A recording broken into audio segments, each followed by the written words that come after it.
Sans effusion de sang, il n'y a pas de pardon. Hébreux chapitre 9, verset 22. C'est ici la voie de l'inaltérable vérité. En aucune des cérémonies juives ne se trouvait de péché enlevé sans effusion de sang. En aucun cas, par aucun moyen, le péché ne peut être pardonné sans expiation. C'est clair, alors il n'y a pas d'espoir pour moi en dehors de Christ, car il n'y a pas d'autre effusion de sang qui ait de la valeur eu égard à l'expiation du péché.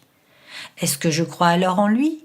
Son sang expiatoire est-il réellement appliqué à mon âme ?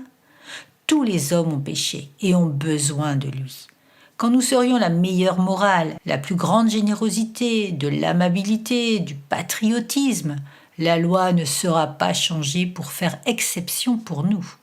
Le péché ne cédera à rien de moins puissant que le sang de celui que Dieu a établi comme victime propitiatoire. Quelle bénédiction qu'il n'y ait qu'un seul chemin de pardon. Pourquoi en chercherions-nous un autre ? Les gens qui ne font que pratiquer les rites d'une religion ne peuvent pas comprendre comment nous pouvons nous réjouir parce que nos péchés nous sont pardonnés à cause du nom de Christ. Leurs œuvres, prières et cérémonies leur donnent peu d'assurance.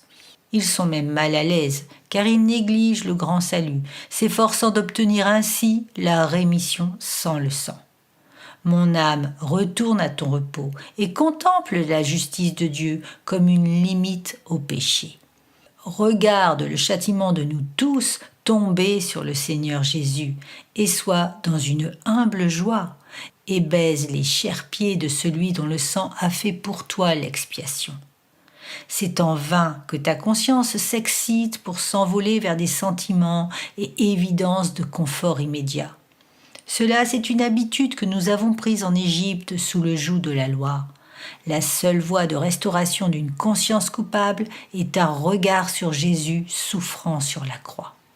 Le sang est la vie, dit le livre du Lévitique, et demeurons assurés que c'est la vie de la foi, de la joie et de chacune des autres saintes grâces. Oh, qu'il est doux de contempler de mon Sauveur le précieux sang, avec une divine assurance, sachant qu'il a fait ma paix avec Dieu.